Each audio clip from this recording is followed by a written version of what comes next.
This is the same problem we did yesterday. I didn't have time to finish it because of the short periods. So I'm going to finish it today. You say, well, I thought we did finish it. Well, we did. We did it doing KP, using KP. We solved it as part A. And the entire thing was solved, so we got the answer. Now I'm going to do the exact same problem, so that's why you don't need to copy it. It's already there. It's the same one. Just we're going to do it a different way using KC. Let me remind you of exactly what we did yesterday. Yesterday, we used KP. And we, the equation is the same, SbCl3 times Cl2 over SbCl5. The difference is, what we did first was, we used the PV equals nRT, the ideal gas law, to convert all of this information up here into a pressure. Because we knew the moles, we knew the R, we knew the T, okay, we knew the volume. So we were able to convert that into a pressure. Plugged it in, solved it that way. Okay? Now, today, we got to do it using KC. You ready? All right. Say, well, here, how are we going to do that? Well, it turns out that there is a relationship between KP and KC that we got at the beginning of the period yesterday, and it's on here. I'm going to pass it out to you right now. This is the sheet, both sides, that has all of the equations you're going to have for the AP test. Look under the equilibrium ones. Find the equation for the relationship between KP and KC. Yeah, it's really cool. Okay. Now, the one on the sheet, you don't have to write this down, but what does the one on the sheet say? Find it under equilibrium, the relationship between KP and KC. I gave it to you yesterday as well. We derived it yesterday. What did it say? KP equals KC times the quantity of RT delta to the delta N. Or delta N with moles of products gas. Right. And delta N is the number of the moles of each of these guys, products minus reactants. All right. That's not what I want. Okay? I already have KP. I want KC. So when you rearrange that guy, what would he be? Well, you'd be dividing both sides by RT. So basically what you'd be doing is he'd cancel out on this side, and he'd show up over there with a negative in front of him, right? So the equation you'd be using would be, when you rearrange that guy, KC equals KP RT. I should probably put that here. Hold on. KC equals KP RT to the negative delta N. So that's the only difference between it. Okay? And the reason being, I just rearranged that equation they gave you. Now, you're going to get that sheet on the test. You're going to get that sheet on any test for me as well. You can use it on any of my tests as well. I'm not going to make you memorize R or any of those constants or any of the equations that are on there. You don't have to. Okay? All right. Now, why do I want to do this? All right, well, I want to solve for KC given KP so I can do this problem like I would have done it for the past 2 weeks. Once I know KC and I know all this information, I can do it that way. There is one little twist at the very end. That's why I want to go through this again, too. Anyway, this is the only problem I'm doing today, and I'm all done. So, you ready? What is KC going to equal? It's going to equal KP, which is 1.48. I haven't worked out, so you don't have to get your calculators out. Times 0.0821 liter atmospheres per mole Kelvin. Times temperature. Now, do be careful. Don't use 448, right? You have to add up the two. It's going to be, I think, 721. Is that right? 721 Kelvin. And to the negative, what power? Who could tell me what the power is going to be in this guy? 1. No. Well, which is it? What does delta N mean again? It says it right underneath there. Delta N is number of moles of products minus reactants. I've got 1 and 1, 2 on that side for products. 1 on this side, that would be a 1. 2 minus 1, 1. All right, like I said, I've got this worked out for you. That comes out to be, KC comes out to be 0.0250. Okay?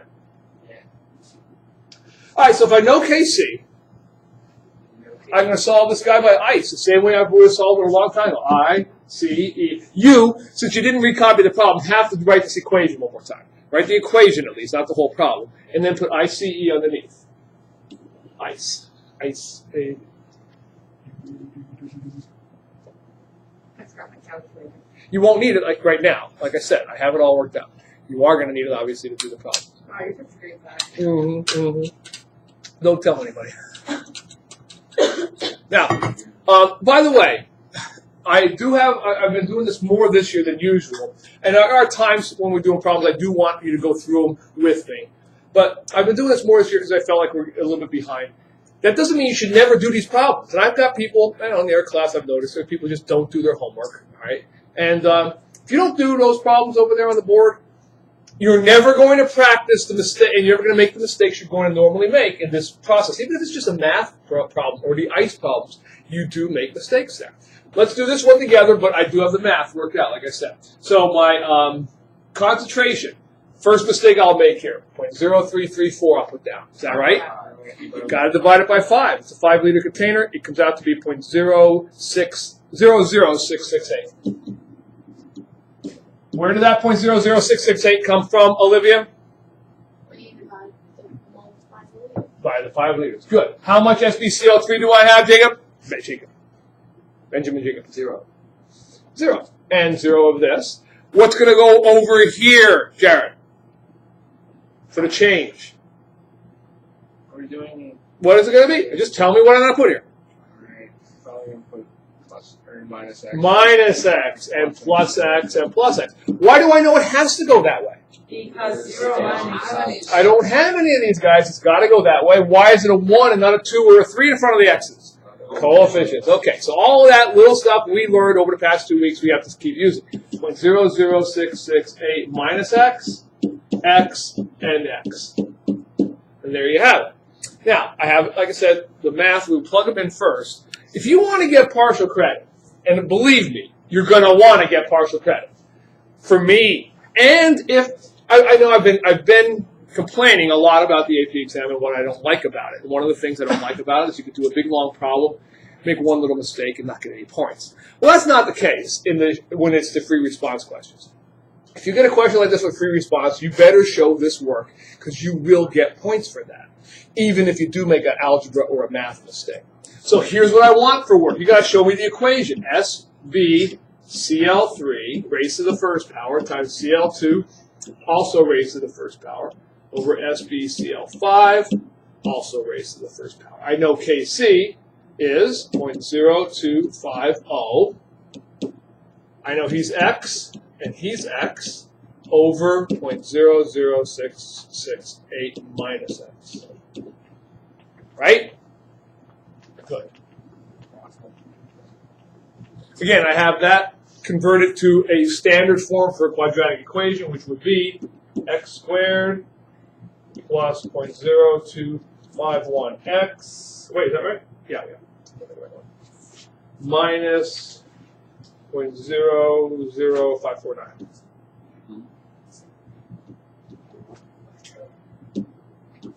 Equals 0. Got it? So x squared plus 0.0251x minus 0.0001. Whoa. 0.000168. Where did I get the 0.000549 from? Sorry. So 0.00. Hold on. I'll fix it. Hold on. I'll fix it. I was just looking at the wrong number. 0.000168. Okay.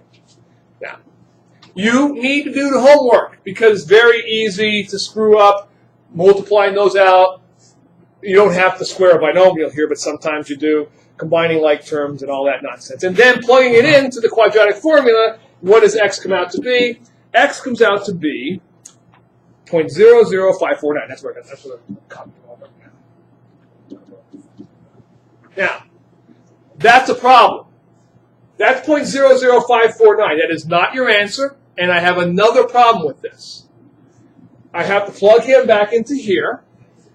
0.00668 minus 0.00549 gives me, for the concentration of SbCl5, 0.00120 molar. And all of you are saying, okay, good, it's over. That's it, I'm done. Why is it not right? Now, I have my We're units. solving for KP. How many moles? No, how many moles? Ah, that's why. Who divided I'm not solving. I heard somebody out there say I'm solving for KP. I'm certainly not solving for KP. I converted KP into KC.